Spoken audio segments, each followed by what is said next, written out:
अब देखना शुरू कर चुके हैं राजधानी इंडिया न्यूज चैनल। हमारे चैनल में आपका बहुत बहुत स्वागत है। सच दिखाते हैं हम, बिना डरे बिना बिके, ना पक्ष ना विपक्ष, हर खबर एकदम निष्पक्ष। अगर आप चैनल पर नए हो तो बेल आइकन दबाकर राजधानी इंडिया न्यूज चैनल को सब्सक्राइब कीजिए। हमारे चैनल में पत्रकार बनकर पाइए 15,000 महीना फिक्स सैलरी। धन्यवाद। तो इस वक्त हमारे साथ मौजूद हैं सीतामढ़ी जिले ही नहीं बल्कि पूरे बिहार की चर्चित आरजेडी महिला नेत्री रितु जायसवाल जी, जो अपने सामाजिक कार्यों के लिए जानी जाती हैं, पहचानी जाती हैं और सिर्फ हिंदू ही नहीं बल्कि मुस्लिम का भी ये काम बखूबी करती हैं। इनके अंदर किसी भी तरीके का भेदभाव नहीं होता है। जो भी इनसे मिलने आया, कोई भी समस्या लेकर के आया, ये बहुत ही अच्छी तरीके से समस्याओं को सुनती है और उन्हें सुलझाने का पूरा प्रयास करती है। चाहे वो किसी भी अधिकारी से बातचीत करनी हो, कर्मचारी से बातचीत करनी हो, समस्याओं का निदान कराने के लिए ये तत्पर रहती हैं। अभी भी हम जब यहाँ से गुजर रहे थे तो देखा कि यहाँ पर काफ़ी संख्या में लोग जुटे हुए हैं। तो हमने सोचा कि यहाँ पर एक न्यूज़ बनाई जाए कि लोग क्या क्या समस्या को लेकर के आए हुए हैं। तो कुछ लोगों से भी बातचीत हुई और अब हम रितु जायसवाल जी से भी बातचीत करने का प्रयास करते हैं कि रोज़ाना जो है इतनी समस्याएं लेकर के लोग आते हैं तो वो कैसे सुलझा पाती हैं। मैम, हमारे चैनल में आपका बहुत बहुत स्वागत है। बहुत धन्यवाद जी। आज जो है देख रहे हैं कि कुछ लोग आए हुए हैं, काफ़ी दूर दूर से आए हुए हैं और उन्होंने अपनी समस्याएं बताई हैं कि सीओ कार्यालय में जो है रिश्वतखोरी का माहौल है। पूरे ब्लॉक में जो है बिना रिश्वत के कोई भी काम नहीं होता है। क्या कहना चाहेंगे आप? अभी आपके सामने एक मसला आया जहाँ पे कि ज़मीन खरीदी गई। ज़मीन खरीदने के बाद उसकी दाखिल खारिज होती है, लेकिन उस दाखिल खारिज को करने के बदले भी पैसे मांगे जा रहे हैं। लास्ट दिन ऑब्जेक्शन लगाने के एक ऑब्जेक्शन लगाया जाता है जिसका डिटेल्स देने को सीओ तैयार नहीं है या अधिकारी कर्मचारी कोई तैयार नहीं है कि भाई उसका डिटेल क्या है, किसने लगाया और उसका पर्पज़ क्या है। तो इसका मतलब ये है कि ये सारी चीज़ें क्रिएट की जाती है ताकि आप पैसा की उगाही कर सकें। तो ये क्लियर है कि परिहार की सीओ पैसा का उगाही करने के लिए परिहार की जगह का फूल देंगे। ये बिल्कुल क्लियर है। और सारे बच्चों को यहाँ पर देखती हूँ कि जितने लोग यहाँ आते हैं वो ज़्यादातर मामले सीओ से संबंधित है, जमीन से संबंधित मामले हैं जहाँ पर कि उनको परेशान किया जा रहा है। दाखिल खारिज के लिए मोटे रकम मांगे जा रहे हैं। सबकी लगभग एक जैसी शिकायत है। इसके अलावा बहुत सारी और समस्याएं होती है। नल जल का पानी नहीं पहुंच पा रहा है, कहीं पे हुआ ही नहीं है नल जल का कार्य, वहाँ पर क्या है। तो वो तमाम तरह की समस्या, कई लोग ऐसे हैं जो बाहर कमाने के लिए गए और काम की तलाश में बाहर गए और वहाँ पर समझिए कि एक तरह से बंधुआ मजदूर बना दिए गए। और अब यहाँ पे कौन राजदूत को लिखे, कौन एम्बेसी तक अप्रोच करके कैसे उस चीज़ को उनको। अभी हाल ही में गुजरात में भी एक मामला सामने आया था जो कि परिहार विधानसभा के 12 गांव के कुछ लोग थे जिन्हें जो है पाकिस्तानी बता दिया गया था। आपने उसमें कार्रवाई, बांग्लादेशी बता दिया गया था जी, आपने उसमें कार्रवाई की थी और उन लोगों को छोड़ा भी गया, डिटेन कर लिया गया था। 500 से अधिक लोग थे जिसमें से क्या अपने विधानसभा से और मेरे तो बगल के पंचायत के भाई जिनके पिताजी को हमने यहाँ देखा, दादाजी के बारे में सुनी, जो खानदानी लोग हैं यहाँ पे, उनको बांग्लादेशी बता करके डिटेन कर दिया गया। तो ऐसे में अगर जिनको आप नेता मानते हो, जिनके प्रति आपको उम्मीद है कि इनके पास जाएंगे तो हमारा काम हो जाएगा, ऐसे में मुझे लगता है कि नेताओं को इस चीज़ को लेकर के इमोशनल होना चाहिए, सेंसिटिव होना चाहिए और तत्परता दिखा करके काम करना चाहिए। हमसे जो कुछ हो सका हमने लिखा लेटर के माध्यम से भी और वहाँ पर पुलिस पदाधिकारियों से भी बात करी। इसका परिणाम ये हुआ कि और बारा के सरपंच साहब ने भी अपने लेटर पर लिख के दिया था, मैडम ने, उनकी वाइफ सरपंच है, तो उन्होंने भी लिख करके दिया था, जिसका परिणाम ये हुआ कि उनको छोड़ा गया। कितना ह्यूमिलेटिंग है कि किसी को वो जो नहीं है बांग्लादेशी, यहीं के रहने वाले लोग से, उसके अलावा मस्कट की एक है जहाँ 4 लोगों को समझिए कि बंधुआ मजदूर बना के रख दिया गया था। दूतावास तक पहुँचना, उन तक बात को पहुँचाना, फिर वहाँ से छुड़ा के लाना एक बड़ी समस्या है ऐसी जगह के लिए जहाँ पे ज़्यादातर लोग मजबूर हैं पलायन के लिए, रोजगार के, दो वक्त की रोटी के लिए। परिहार की मजबूरी है यहाँ के युवाओं की कि उन्हें 2 वक्त की रोटी के लिए बाहर जाना पड़ेगा और वहाँ जाकर कई बार उनको मजदूर बनते हैं, उनके पैसे काम कराने के बाद नहीं दिए जाते हैं। कहीं कोई एक्सीडेंट में मर जाता है, उसको मुआवजा नहीं मिलता है। पीछे से छोटे बच्चे, बूढ़े माँ बाप, विधवा पत्नी, उन सब की लड़ाई कौन लड़े?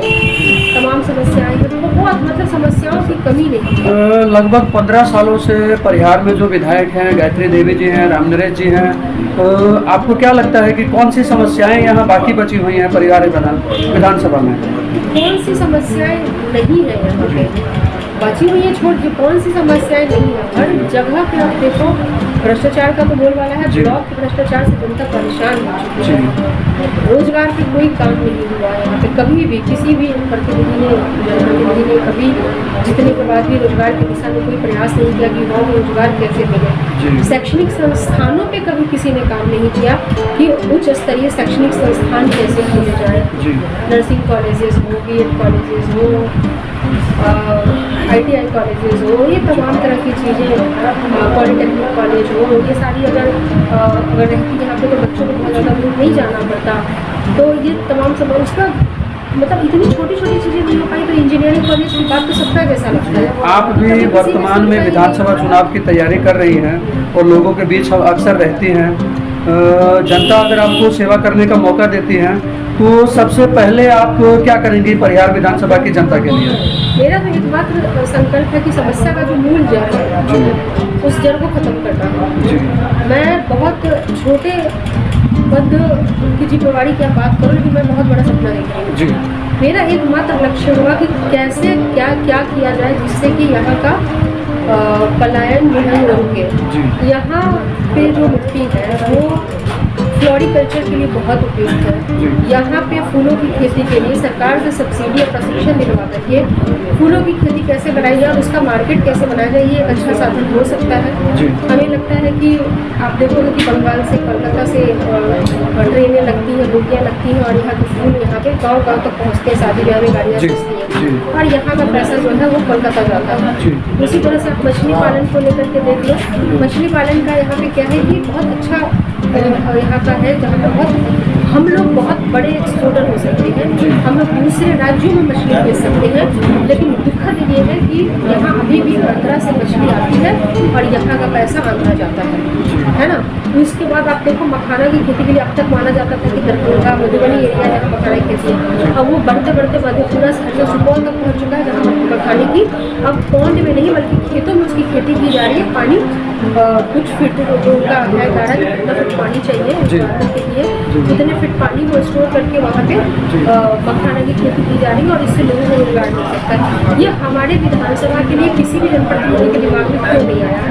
और भी साधन हो सकते हैं। यहाँ पे जितने भी माइग्रेटेड लेबर्स हैं वो साड़ियों पे कढ़ाई का काम, जैकेट बनाने का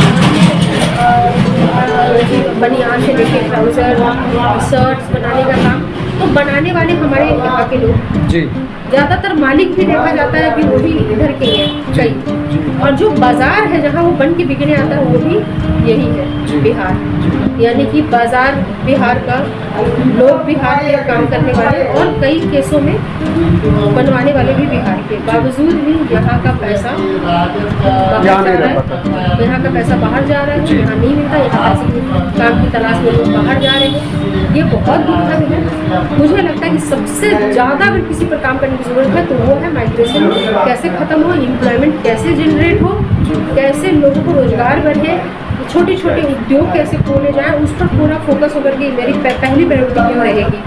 मुझे माफ़ करिएगा कि मैं शिक्षा को पहली प्रायोरिटी नहीं बना रही हूँ, लेकिन मैं यहाँ की जो त्रासदी देख रही हूँ, आर्थिक रूप से जिस तरीके से यहाँ पे हालात देख रही हूँ, मुझे लगता है कि पहला उस पर काम करने की ज़रूरत है। बराबरी में इक्वली पैरेलली जो काम करने की ज़रूरत है वो एजुकेशन पे है, हेल्थ पे है और ब्लॉक के भ्रष्टाचार को खत्म करने पे, इस पर काम करना बहुत ज़रूरी है। तभी यहाँ की जनता वाकई में उनको आज़ादी मिलेगी।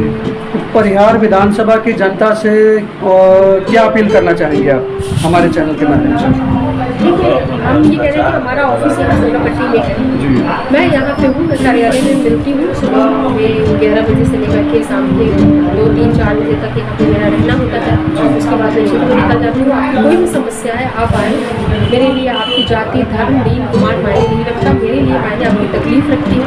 आपकी तकलीफ को मैं दूर कर सकूँ, मेरा प्रयास यही है। चुनाव आएंगे, लोग हारेंगे, जीतेंगे, पार्टियाँ आएंगी, बदलेंगी, जाएंगी। मेरा एकमात्र लक्ष्य है यहाँ के लोगों की तकलीफ को दूर करना। करना जी। है, क्योंकि कई बार नहीं पढ़े लिखे होने के कारण अपनी बातों को ब्लॉक में सही से अधिकारियों को समझा तक नहीं पाते जी। हैं। तो यहाँ पे हमारे मैंने कुछ योगी में हमारे रखे हैं जी। जो कि यहीं के लोग हैं, जो वॉलंटियर के तौर पे काम कर रहे जी। हैं। जैसे यहाँ पे देख लीजिए, अभी तमाम लोग बैठे हुए हैं, सब लोग, ये बुलबुल यादव जी हैं, जी। रविंदर जी हैं, जी। तो ये तमाम, आज के अलावा भी ये लोग सब ना वॉलंटियर के तौर पे यहाँ पे मौजूद रहते हैं, जो भी ज़रूरत होती है वो काम करते हैं। तो इस तरह से हमें लगता है कि वॉलंटियर्स जुड़ते जाएंगे, जी। एक कारवा बनता जाएगा, उन ज़रूरतमंद तक पहुँच पाएंगे, ज़रूरतमंद हमारे तक पहुँच जी। पाएंगे, उनका काम हो, प्रखंड में खुशहाली हो, शिक्षा हो, रोजगार हो, बीमार पड़ने पे इलाज हो, और क्या चाहिए। जी।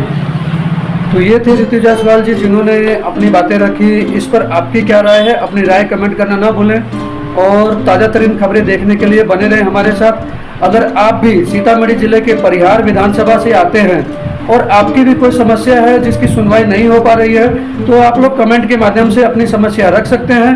हम लोग ऋतु जायसवाल जी तक वो समस्या पहुंचाएंगे और आपकी समस्या को खत्म करवाने का पूरा प्रयास किया जाएगा। धन्यवाद दोस्तों।